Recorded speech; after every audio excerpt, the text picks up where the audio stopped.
మార్చి 22 మార్చి 22 అనేటువంటిది ఒక ప్రత్యేకమైన దినంగా ప్రపంచవ్యాప్తంగా జరుపుకోవడం జరుగుతుంది. ఇది వరల్డ్ వాటర్ డే, ప్రపంచ జల దినోత్సవంగా దీనికి ప్రత్యేకత. ప్రతి సంవత్సరం ఒక థీమ్తో, ఒక లక్ష్యంతో ఈ వరల్డ్ వాటర్ డే అనేటువంటిది జరపబడుతుంది. 1992 నుంచి జరుపుతున్నారు మన ఐక్యరాజ్య సమితి ద్వారా.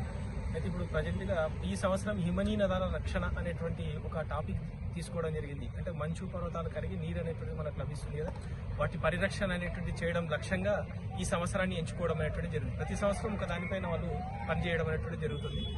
ఇక్కడ మనం మన ప్రాంతం లోపల ఏం చేస్తున్నామంటే ఈ వాక్ ఫర్ వాటర్ ఫౌండేషన్ తరఫున ఈ ప్రత్యేకమైన దినం అనేటువంటి విద్యార్థుల లోపల కూడా అవగాహన ఉండాలనే ఉద్దేశం చేత ఈ నీటిని పరిరక్షించుకోవాలి, మంచి నీటిని అనేటువంటిది ఏ విధంగా పరిరక్షించుకోవాలి అనేటువంటి దానిపైన మనం విద్యార్థులకు అవగాహన కల్పిస్తున్నాం. అదేవిధంగా ఒక ప్రతిజ్ఞను, జల ప్రతిజ్ఞను చేయించడం అనేటువంటి జరుగుతుంది. ఈ జల ప్రతిజ్ఞను చేయడం ద్వారా నీటి యొక్క విలువ, నీటిని ఏ విధంగా వాడుకోవాలి, దాని యొక్క ఆవశ్యకత అనేటువంటిది మనం వివరించడం జరుగుతుంది అన్నట్టు.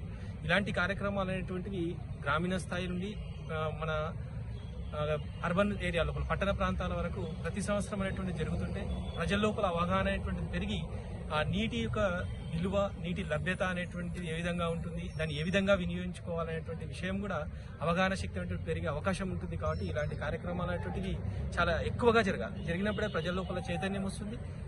అందులో భాగంగానే మనం విద్యార్థుల్లో, ఒక ఉపాధ్యాయునిగా విద్యార్థుల లోపల చైతన్యాన్ని తీసుకురావడానికి మనం ప్రయత్నం చేస్తున్నాం.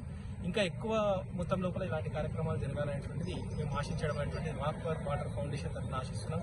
అదేవిధంగా ఈ సంవత్సరం ఇప్పుడు వాక్ ఫర్ వాటర్ ఫౌండేషన్ తరఫున ఢిల్లీ లోపల, జేఎన్యూ లోపల ఆల్రెడీ ఈరోజు ఒక సెమినార్ అనేటువంటిది కూడా జరుగుతుంది. అక్కడ దీనిపైన హిమనీ నదాల అనేటువంటి రక్షణను ఏ విధంగా చేపట్టాలనే దానిపై ఇక్కడ మన ప్రాంతం లోపల, మన స్థాయి లోపల మనం నీటిని అనేటువంటిది మొదటగా రక్షించుకుంటే బాగుంటుంది, ఉన్న నీటిని సద్వినియోగం చేసుకోవాలనే ఉద్దేశంతో ఈరోజు జల ప్రతిజ్ఞ అనేటువంటిది దాదాపుగా మన జిల్లా లోపల 4000 మంది విద్యార్థులతోన ఈ ప్రతిజ్ఞ అనేటువంటిది చేయించడం జరిగింది.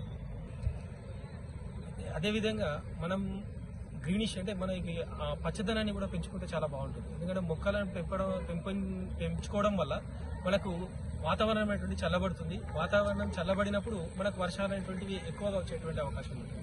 కాబట్టి ఈ మొక్కల పెంపకం అనేటువంటిది కూడా చాలా ఎక్కువగా జరిగితే ఈ మన ప్రాంతం లోపల చల్లదనం ఏర్పడి వర్షాలు కురిసే అవకాశం. అడవులను కూడా ఎక్కువ మొత్తం లోపల పెంచాలి.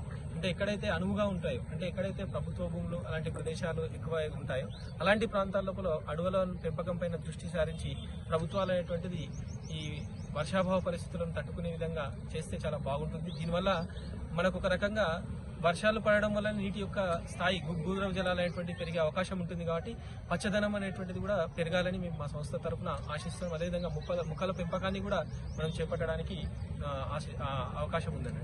కాబట్టి మొక్కల పెంపకం వైపు కూడా అలాంటి ప్రత్యేక దినాల్లో వాళ్ళను మొక్కలను నాటండి అని, వాళ్ళ యొక్క బర్త్డే రోజు కానీ ఇంకేదైనా ప్రత్యేకమైనటువంటి దినాల లోపల మొక్కలను నాటించడం అనేటువంటి కార్యక్రమాలను కూడా మనం ప్రోత్సహించడం అనేటువంటిది జరుగుతూ ఉంటుంది.